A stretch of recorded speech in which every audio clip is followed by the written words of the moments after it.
Really excited to have you, Jared.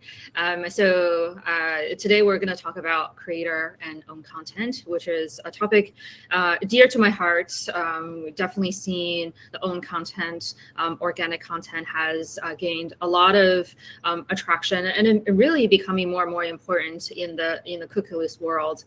And Jared and I actually met each other on LinkedIn, and because we were both like creating content and got connected. So it's like such a powerful tool. I think it's underutilized, and everyone is trying to figure out how to do it and how to do it. So really excited to have Jared to come join us. Jared, do you want to introduce yourself? Sure, would love to. Happy to be here. Thank you, Holly. Thank you, Bay. My name's Jared. My background is in kind of all sorts of marketing, but primarily in content, demand gen, and growth. So I advise early and mid-stage companies on those things, primarily B2B. I spent the last 4 years at Andreessen Horowitz building out the growth marketing program there as it relates to all of our media operations. And prior to that, I was at LinkedIn leading global content strategy for the talent solutions business, which is LinkedIn Recruiter, which is the largest business over at LinkedIn. Prior to that, I was at a very different type of company, a startup that was seed stage, really was part of the founding team, built it from scratch with the founder leading marketing. And that was a creator-led business that we didn't have the term for at the time because the creator economy was not yet coined. It was just kind of emergent. And so that was called impact theory. Happy to get into that too. I think there's a lot of interesting lessons from my time there. And then prior to that, various startups, mostly on the B2B side. So most of my experience is B2B, but I've done a little bit of consumer, which I'll also talk about today. And that's heavily influenced how I think about B2B. And I think we can all agree that B2B tends to kind of echo what consumer marketing is doing about 5 years later. And I think we're seeing a lot of that happening today, especially around creators and using media and content. And so that's what I hope to get into today. And it's good to see everyone in the chat. So say hi. Would love to see who's here and maybe just say like where you're joining from. I'm in Central Coast, California. So. Yeah, share where you come from and your LinkedIn and connect with each other. And sure. we now have some like regulars that comes in every single time, and I'm really excited to see you guys. And Jared, you mentioned own media, creator-led content, and why it matters. Can you talk a little bit more about why it matters more than ever? Why now? Yeah. So I think what we are all seeing right now, and you can look at this from the business side, and you can also look at this from your individual experience of how you consume information today, is that we're going through this transition of the internet and how it's maturing and how people are behaving and also consuming information and finding information.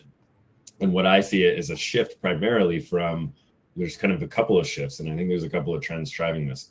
But one is people are really looking for expertise, and they are less interested in institutions and to some extent brands, and more interested in actual people. I think we can all agree that people buy from people, people listen to people. And so we all follow certain podcasts and subscribe to them. We all have newsletters that we subscribe to that are tend to be written by an individual person and not a brand. And so that is part of the shift, is that people are, and then there's people we follow on LinkedIn and Twitter where we get information from, right? And we see them as the experts kind of leading the field, leading the industry. And that's where the sort of most interesting insights are coming from. The problem I think that we've gone through, I think we're, 10 years ago and sort of the inbound model of marketing with that HubSpot really pioneered and other companies in B2B was about creating high value content that was optimized around keywords to drive traffic, a high volume of traffic to your website, to collect leads, to get information about those people, and then to follow up with them and hopefully try to start a conversation and make a sale. And I think that worked really well for a long time, but things are changing. And the other big shift that I see is that I think search is fundamentally changing. I think Google is being unbundled in many ways, and people are going to different platforms to go and start their search journey. I can test that, like in the B2B space, if you're selling to director plus or at the executive level, those folks, those buyers are not starting their information gathering journey on Google. And the reason for that is because they're going to get a page of results of blog posts or content that was written by a brand and a non-expert, probably someone on the content marketing team. And so I think that we have to now pivot as we think about how do we structure our marketing strategy, our go-to-market, and how do we create content. We have to pivot away from volume and trying to match keywords to depth and expertise from the real practitioners. And that's what people want. And so I'll kind of pause there, but those are two big changes I see happening right now. And I've also seen, the power of having these real experts being the messengers and what it can do for your business.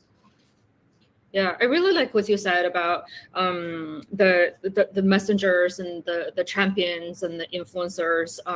It especially in such a crowded space.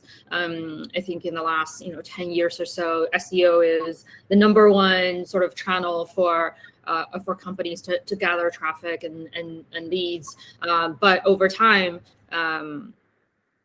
SEO becomes this commodity thing, and everyone is writing ultimate guides to X, and everyone's content is becoming very similar. It's just said in a different way. So the high quality content doesn't always get traffic, hence high quality content become less and less. But in the last year or so, was more AI coming in. On one hand, we know there a proliferation of AI content that's even lower quality. On the other, you see Google coming out with the March update on AI content. The very low quality content is gonna get punished and then go away. So I feel like a content in general is at this intersection, this crossroads. What do you see sort of content going? Do you see a combination of these foundational ultimate guides type of content matched together with more insights-driven content, or do you see the insights-driven content becoming the mainstream over time? It's a good question. And I would say that I don't think there's any one-size-fits-all model here. I think that there's a couple of key pillars that marketing teams should think about. One is, how are we going to get the alpha, right? How are we going to get the most interesting expert takes? That could come internally from people at your company. It could also come from working with other creators and influencers outside of your company. It can come from working with customers as well. But think first about how are we actually going to be differentiated in what we bring to market in terms of the information we're sharing? The other piece that's really core is, what is our point of view, right? Because if you're going to cut through the noise, it's just so noisy today. Every market, look at B2B SaaS. There's so many crowded categories with everyone trying to compete for the same pool of customers with a very similar product. So what is your take on the industry, and how are you going to express that through all of the content that you're sharing? And it needs to be, if you're a startup that's going after incumbents, it's going to need to be a little bit spicy, probably, right? It might need to be a little bit controversial. You need to provide a fresh leading perspective, because that's what people are looking for, is who's going to lead us into the next 5-10 years of this space. And so that really has to come down. I think my personal belief is that really has to come from the founders and the core mission of the business and their thesis around why they're even trying to bring this product to market. The other piece is, when it comes to insights, I think using insights and data, in fact, I don't know why, but I had 2 workshops this week. I don't know why I scheduled them on the same week. I had one yesterday with a friend of mine from LinkedIn who's a data scientist and economist, where we did a lot of data-driven, insights-driven content there. I think that utilizing first-party data that you can pull from your product is a way to get differentiation. Not everyone has that, right? Maybe your product doesn't have this sort of interesting data, or maybe it's just not in a state where you can use it. It's not structured in the right way. But I think it can be a game changer. And so that's one thing where you can, again, like sort of lead the industry by providing data and insights that other people don't have. So one example of someone who's doing this really well is like Kyle Poyer at OpenView. He's pulling survey data primarily and kind of pooling, I think, the portfolio. But he's just, he's someone that everybody looks to is like, okay, he's going to have the most, some of the most interesting data and most leading data on where startups are going, startup growth, et cetera. So I think that, I don't think you can be prescriptive necessarily and say, okay, here is the playbook, annual report plus insights plus experts. I think each company it's going to look different. Like you might do really well with a long form interview YouTube series, right? You might use that as your wedge and pillar and how you differentiate from your customers. I think it's about looking at your space, looking at what other competitors are doing, and finding a way to counter program against that and stand out. Yeah, you mentioned Kyler and a big fan of his content. Who else is doing well? Who I see following a very, I would say, forward-thinking kind of owned audience media and content model. I think Carta is doing an incredible job. I'm sure everybody's seen Peter Walker's insights. That is I think, best-in-class display of using first-party data and insights to drive your content program. Hockey Stack, maybe you've seen them around. They are both pursuing, I think what they're doing is interesting because they're using sort of internal experts as well as external experts to distribute the content. But if you look at everyone should go to the Hockey Stack content hub. It looks like a Netflix page. They're leaning into video. They have very top of funnel, entertaining, fun content, all the way down to product-based content because it's a marketing attribution tool, it's analytics, where it's I think they have a series called Can You Dashboard It? And it's just one of their, I think it's one of their product marketers just going through okay, here's the question, can we see this event, or can we see how much content influence pipeline? And he just does it in 5-10 minutes and shows you live. So all the way to bottom of funnel content. They're pursuing I think a really interesting strategy. Several others. I think I had some notes on this too because my mind is going blank. Let me just pull them up here. Where was it? Here we go. Clary, I think, has done a good job of really using internal experts. Kyle Coleman was there. He recently went to Copy AI, but the whole team is really doing that. Gong. I think HubSpot is doing an interesting play and evolving with they've really pursued a creator network and a podcast network. So those are some of the companies that I would say you can look at to see who's kind of leading the way on this stuff. Those are really good examples. I'm curious to dive just a little bit more. So for Hockey Stack, you mentioned video. They lead with video, which I think is really important. In one of our previous sessions, the SEO session, it also talks about the video becoming more and more important as a search engine is prioritizing video, but very few people are actually doing it well. Can you unpack that a little bit? Do you feel video, a top of funnel video, bottom funnel video, and how to make video work in these owned content world? Yeah, I think video is hard. We'll just start with that, right? There's a reason that not a lot of companies do it, because I think it requires an initial upfront investment, and then it takes time to really build the muscle of production. But it's getting easier. There are tools that are helping with that. There are more contractors and people you can hire that are really well versed in this. I I think video comes down to, and how you deploy it, it really comes down to your market and your space. There are some markets where, like I was just talking to a founder the other day, and a lot of their audience spends time on YouTube. And so they obviously are pursuing a YouTube strategy and are creating content for that. But that's not going to be the case for a lot of other B2B companies. It can be a way to cut through the noise even on LinkedIn. You don't see a lot of people using video, so it can be a way to sort of get reach. But at the same time, like, LinkedIn is a primarily text-based platform. So if you're going to do it, like I was just advising another founder the other day who's using a lot of LinkedIn video clips, and they're just not getting much engagement, even though the content's really good. And that's because they're longer clips. They're like 10 to 15 minutes. And he writes these really great hooks, but then it's just like, watch the video. And I'm like, actually, what you should be doing is writing a really great hook plus a really great post that breaks down the key points of the video, and then using the video as a second layer to see if people want to dive deeper.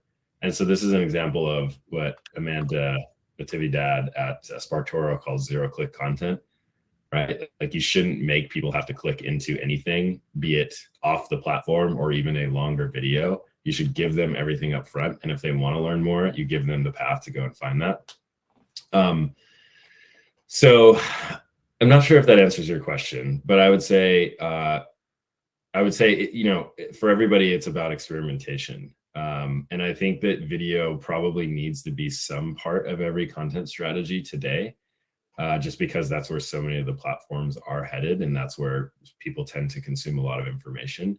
But it doesn't have to be the core thing or the core wedge. Like, even at A16Z, we still did a ton of long form articles and a ton of text and longer posts and tweet storms, and those work really well for the audience that we were pursuing there. Yeah, I have a theory that video really depends on the length, and it serves very different purposes. The long form, for example, this one, it's 1 hour. You want to like put it on YouTube, for example, and have very rich captioning and keywords, so that people probably don't know about us can find us, and if they want to watch. And we also want to cut it into 5 to 10 minute video clips by topic, so that people who search for a particular topic can find a particular video. And these, I believe, will be indexed by AI, in the longer term. And then these content will serve a bigger purpose. And then it's the very short clip videos is like, 15, 30 seconds, even, 60 seconds and 90 seconds. Those are very short ones. And that is the almost like the hook, but the hook needs to be on video native platforms. It needs to be on more like a TikTok or YouTube Shorts, and those are where people are very used to consume these short form videos, and then they can lead to the actual content. Versus LinkedIn, like by nature, it's not a video native platform. LinkedIn is more of a text-based platform. So like video is almost like, it's almost like the last trend of everyone is wanting to do mobile, and then squeezing mobile into a bigger trend. So I almost feel like LinkedIn is better consumed in a text space, at least as it stands now. It will be interesting. It could change tomorrow. Yeah. They could say we're still prioritizing video, and then suddenly people want get this. I think you bring up a good point, and it's something that I want to underscore, and that is, there's two things. One, long form video and audio can be a way to power your content engine. And what I mean by that is, and you'll see a lot of people running this playbook. They do a podcast. It's a video podcast. They bring on customers. They get insights from those customers. It's long form. Now, the expectation of those companies should not be that their podcast is going to be in the top 10 of their category, or that they're going to get 1 million subscribers on YouTube. That is not the expectation. That is not the reason you pursue that strategy. The reason you pursue that strategy is so that you can take all of these you can create content from that long form, right? You can do clips, you can write posts, you can do some articles from it, you can do slideshows. And so you take that one piece of 1 hour content and you end up making 30 pieces of content that's going to power all of your social and your email newsletter, et cetera, for the month. And that is a very legitimate reason to pursue sort of a long form video and audio. But I think that, and you'll see, I think a lot of forward thinking companies are doing this, but I think that sometimes like executives and leadership can get confused about why you're doing it, right? And they'll be like, well, there's only 200 people watching this video on YouTube. Like, why are we investing in this? And it's like, well, it's not about YouTube. YouTube is just a repository for now, right? And maybe we can optimize some of our videos for search on YouTube, but we're really not expecting, if we have a data infra, product, we're really not expecting like YouTube to pick that up in their discovery algorithm and start sharing it all over, right? Because that's just not what the platform is about, and that's not really the audience that's on there. So that's one way to kind of think about it. But to your point too, it's like you can also create a sort of funnel, so to speak, where 1 minute clips, 30-second clips that are going out on social. It becomes this long drip campaign to try to get people to convert into the longer, more engaged, deeper retention vehicle. So this is why when I talk to companies about podcasts, I say you almost have to do video and podcast. And the reason is podcasts are not inherently shareable. There is no discovery mechanism. There is no way to share a podcast. And if somebody does share a podcast, hey, go listen to this. It's great. That friction is so high, like the investment, because podcasts are like an hour long. Sometimes they're 2 hours, right? Everybody has their own podcast that they love. You have to, and there's only so much time to listen every week. So it's like your podcast has to displace someone else in their listening list. And so like, it's a high bar to try to get someone to go and listen to a podcast. It's not like you can just like get it very quickly. And so that's what the short clips are for. You see a short clip of a podcast 30, 40, 50 times on social in your feed. You see friends sharing it. You see people talking about it. Eventually you're going to go like, I guess I have to give this podcast a try. I will go to my app. I will look for it. I will subscribe. I will listen to 1, maybe 2 episodes and see if I like it. But you're probably going to need like 50 touch points before someone does that. And I think people expect sometimes when they launch a podcast that, hey, we launched a podcast, like come listen. No one's going to listen to that, right? They need to be convinced that they should spend their time invested in that. And so that's what video is for. It creates this drip campaign. And it makes the podcast shareable when podcasts are not inherently shareable.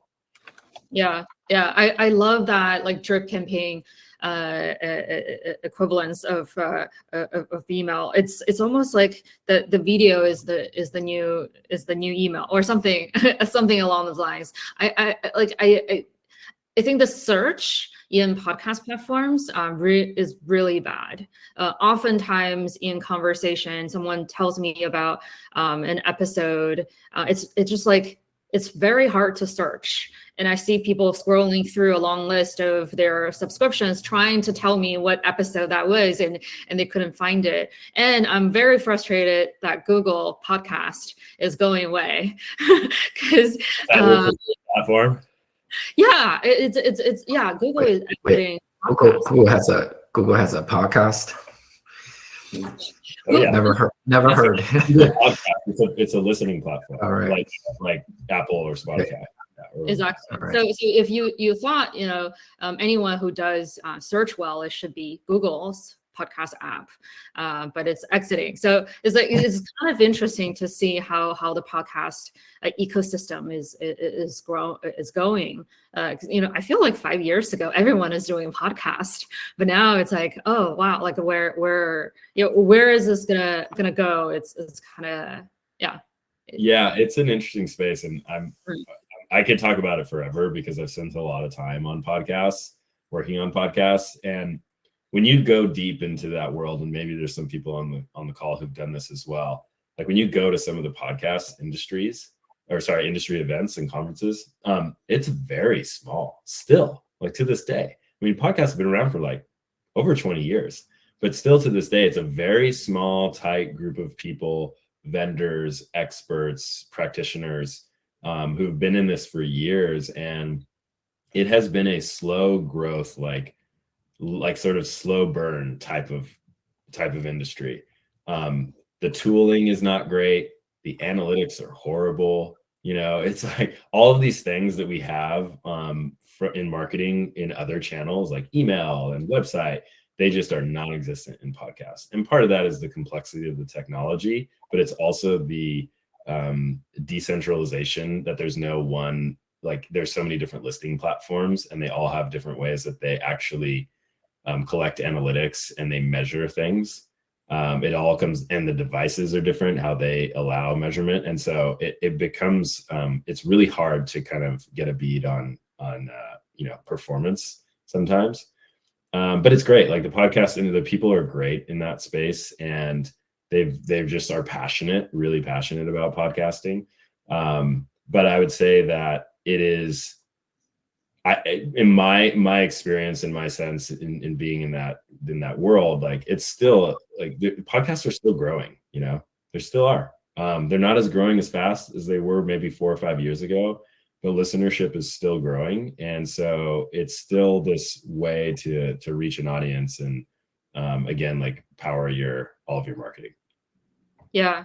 When should a B2B product company start podcast? Or even a bigger question is like, when should they start to think about the owned content at different stages of company? What would be an ideal like picture or roadmap for B2B companies to build? I think that's a good question. And I would say I probably don't have a perfect answer, but I think it's somewhere in the stage of, obviously you have product market fit. You have maybe one channel working. You need to start expanding. You're starting to invest more in brand.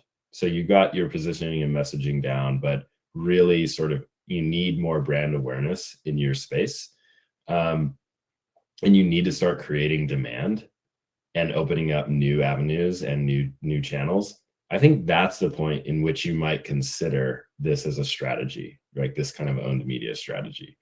I'm not saying it's for everybody, but I think that that is probably the time in which you can say, how do we start to build something for the long term that's going to compound and give us, be a good investment years down the road? That's when I would start thinking about this strategy. So if I can jump in real quick, you mentioned a few words I'm super interested about: the success, the measurement, right? The metrics. You also highlighted that we shouldn't measure the long form video earlier based on 200 views because, right, the content was meant to be distributed in different forms and drive the conversion across the full funnel. Vivian has a question. I have the same question too, right?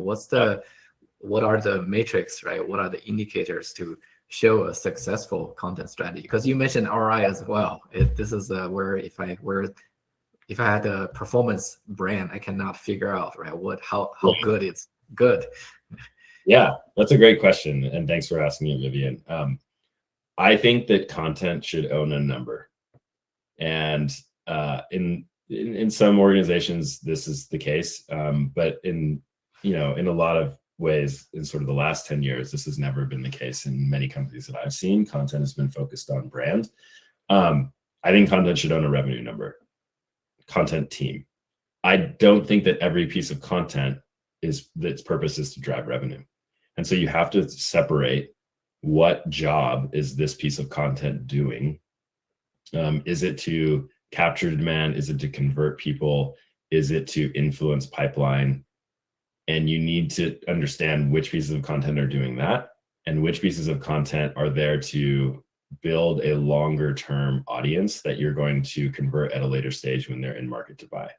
And so, so there's the revenue piece of looking at you can look at it on a page level of conversions, what's converting to opportunities, which content is converting to opportunities. That's going to be very bottom of funnel. You can look at it on a influenced pipeline model. Which pieces of content do we see most often with our closed won deals that our prospects engaged with? You can look at it on a pipeline acceleration, like which deals close fastest and which content were they looking at. And that would be a really great place to start to see which pieces or topics we should continue pursuing to make more of. But then on the other side, on the audience building side, you really need to know it's about engagement and resonance. So on the content that's not designed to drive revenue, but it's designed to build audience. I mean, you can look at this, it depends on the channel, but you're going to want to make sure that, if it's social, like you want to be looking at both the reach, the impressions, as well as the engagement and the engagement rate. And then you also want to look at, this is one thing that I think sometimes teams get caught up on. Sometimes teams are very good at creating like viral content or content that's going to reach very far. But what they're not good at is looking at who is actually consuming that. And so you might create something that goes viral or, gets shared around a lot, but it's only 20% of the audience is actually your ICP. And so it's both a quantity metric of how many, but then a quality metric of who. And I think the really savvy teams are also looking at, within that who category, are we reaching the most influential people of that subset, right? At the most influential accounts, at the most influential, are there creators and influencers themselves who are engaging with the content? Because if you can reach and get those people to engage, then you've got something, that your content is working. And so I hope that answers your question, but those are some of the types of things I would look at. You have top of funnel metrics and then you have your bottom of funnel metrics. Yeah, that's very helpful. So basically my biggest takeaway is there, compared to a lot of the pretty standard dashboards out there, right? Tracking all the paid ads, right? People know how to analyze Facebook or Google or direct mail or other things. There is probably a need for analytics framework to look at the contents exactly to what you said, to cover the breadth and the depth and different quality and quantity at the same time. And I think that's exactly a pain point I myself am experimenting. I'm encountering, because some of the websites are very good at hacking out the SEO and they hijack, right? They jack up all the web metrics, but then the conversion stay the same. So because there is no indication on who, like you suggested, who engage and how deep the engagements are. So sounds like work to do still. It's a lot trickier than a typical paid ads that's more trackable by the UTM, right? Content sounds like there might be a little bit of a technical hurdle to really get into the desired depths. Yeah, and there's different things you can, obviously different tools you can use. There are a lot of great tools out there that help you measure content. Google Analytics, even though I loathe Google Analytics 4, is a good place to start, and it's free. But there's tools like Parsley, which are really good if you're doing high volume content. It's more for web content. It doesn't capture things that are off your site, but those will give you clear indicators of what's performing well. But I think the key step is understanding who it's performing for and why. Because again, you can have things that are performing really well, but it's not really targeting the right audience. And so then you might look at like various tools, ABM tools that are helping you understand those anonymous visitors on your site and seeing, making sure they're matching with your target audience. Mm-hmm. just to follow up on that, okay, I think like for websites, there are like a pretty mature ecosystem of, you know, the Clearbits of the world, the Zoom info of the world to tell who's actually visiting the website. For, you know, things like a podcast or things like a YouTube video or things like LinkedIn, it's kind of hard to know who is engaging. What are some ways that you are actually measuring those engagements and who is actually engaging?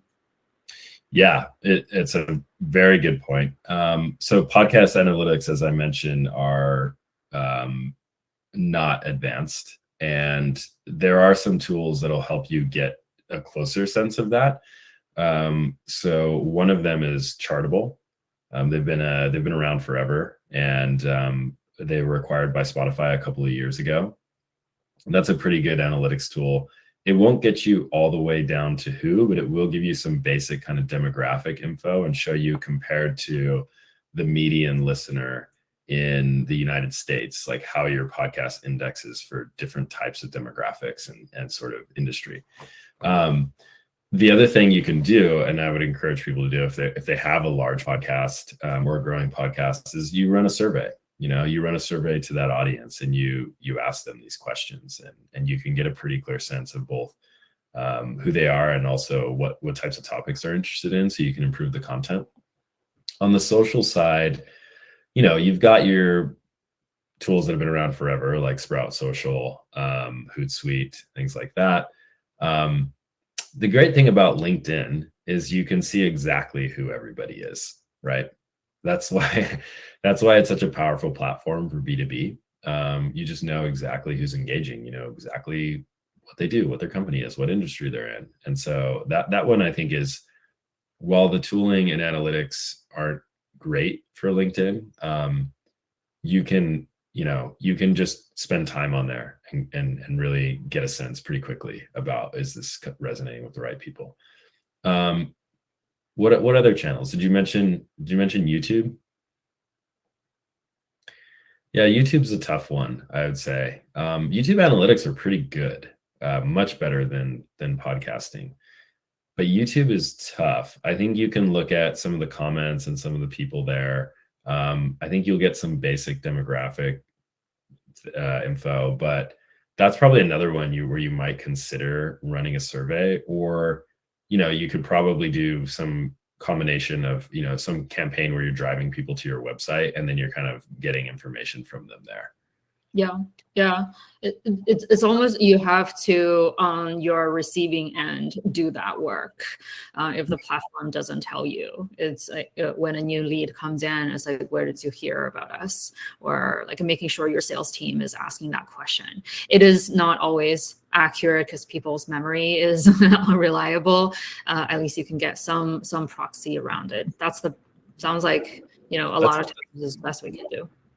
It's a very good point. I'm glad you brought that up. Is you have to have that self-reported attribution built in to your marketing, so that, you know, because it's going to be a much better measure of all of your top of funnel, you know, thought leadership, brand content than probably any of the attribution tools will be able to give you right now.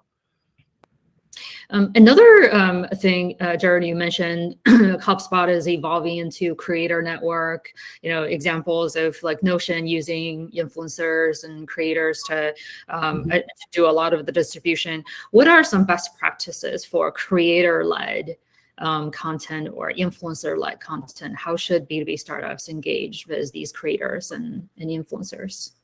Yeah, that's a great point. So I'll say a few things around this. One,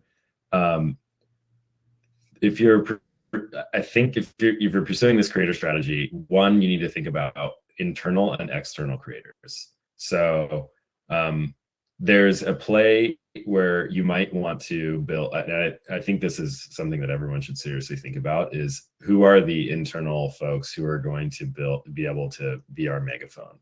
And this was something that I've done at several companies, but I think A16Z, you know, was already on its way, and we sort of evolved it as we were there.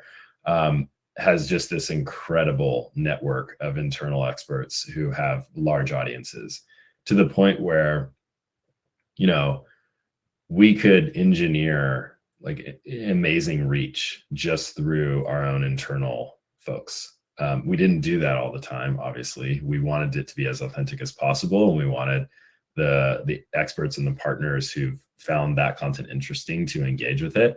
But like, we had the power, because I think we had over, I don't know, it was there, I think it was over like 5 million maybe followers across all the folks in the firm, and across the A16Z handles.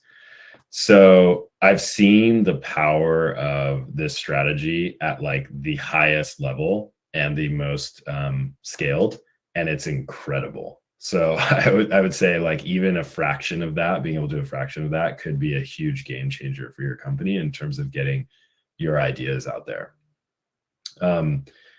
Building that is tough. It's going to take time. And so I'll talk a little bit about how you might pursue building that internally. The first thing I'll say is, do not try to boil the ocean. Do not try to get like 10 people or a bunch of people built into this creator network and on this creator program from the jump. It's not going to work that way, especially because a lot of your experts are going to be executives in the company, and executives are the most time poor people in the company, and they are context switching all the time, and they don't have the time or interest to focus on something that's going to be a slow, longer term play. And so what I would say is, find someone who's already bought in to the idea and who already wants to do it. And this could be a more junior person on the team who's ambitious and hungry and has ideas and wants to grow their personal brand.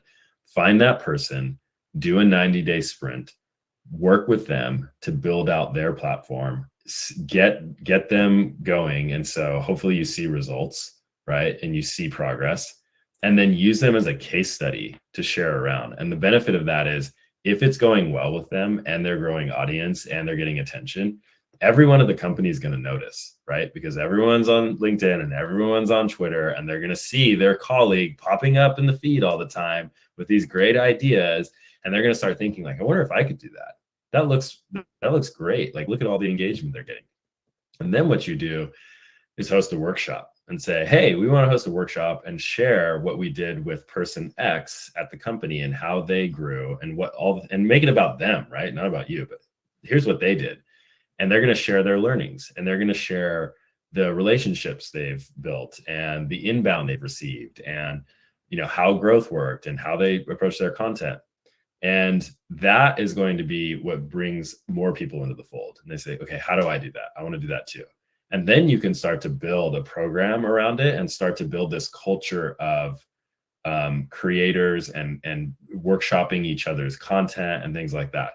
One thing I'll caution against is, there's no one size fits all for everybody. So I wouldn't try to approach it where you say, okay, we're all going to write tweet storms in this way about these things, and you're going to take this topic and you're going to take that topic. I just think that is the fastest way. Like, people want to create. I think there's a human desire to create that's inherent to us.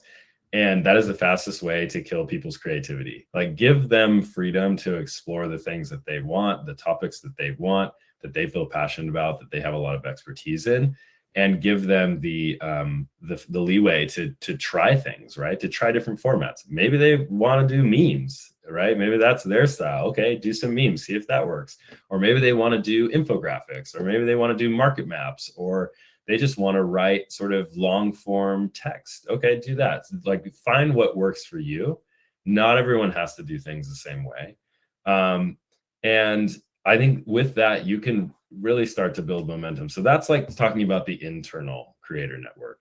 Let's talk about external creators, because I think this is something that is going to be very, very big coming.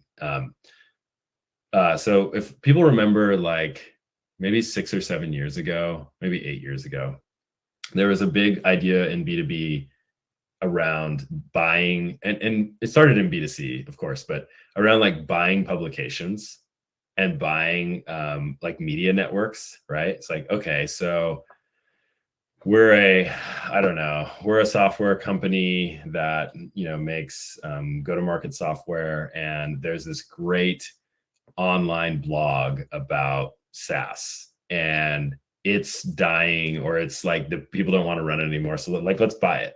And so that was like an interesting play around like going and buying distribution, right?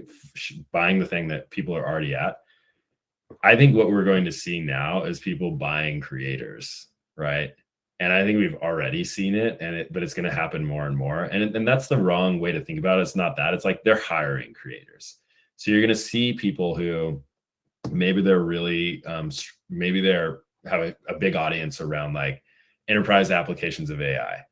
And they've been solo for a couple of years. They've got a newsletter, they've got a podcast, they've got a very engaged audience, but maybe they're getting tired. Creators get burnt out, by the way. We see this all the time on YouTube and on the consumer side. And I think smart companies are going to go to them and say, hey, come work for us. We will let you do what you're doing. We'll give you a salary so you don't have to worry about all the monetization and advertising. We just want to support you and be a part of it. And, you know, maybe like you can also work on the marketing side or the sales side too, or whatever you want to do. Give them a healthy salary. Like you're already going to be spending, you know, you might be spending hundreds of thousands of dollars on paid ads anyway. Why don't you hire someone who can be your distribution engine? And by the way, they're not your distribution engine for your product. They are just the audience building part of it. Let them continue building audience. But now the best thing is when they post on LinkedIn and they're posting about the same things, they're not posting about your product, but right by their name, what does it say? It says your company name. And now everyone's seeing your company name everywhere, right? Everyone who's interested in could be interested in those products are seeing your company name everywhere. So I think that's coming. And then I'll talk about partnering with creators who you're not going to hire in-house, but you know, you want to work with them. The same evolution from B2C to B2B. And originally, if people remember back in the original days of influencers, like we'll call it 2012, 2014, Instagram influencers, like when this was really spinning up, the first way that ads started happening was super transactional.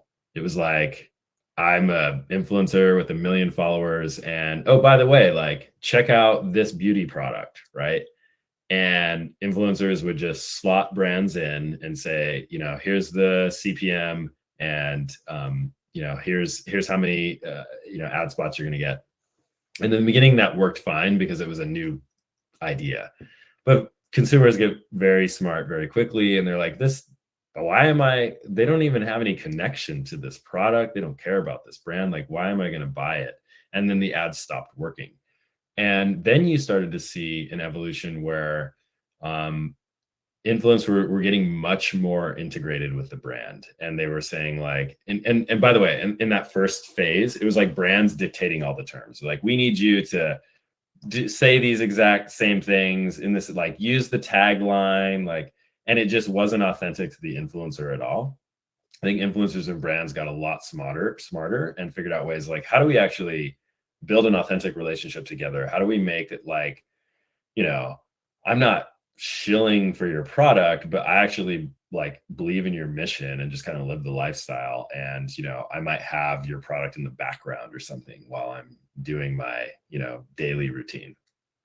And I think the same thing is becoming more true for B2B. So for instance, like, you know, you might think about if there's a creator out there and you have a product that actually they could use, maybe it's an email tool, maybe it's an analytics tool. It's like, why don't you give it to them for free, right? Why don't you give them product? Like, let them use it.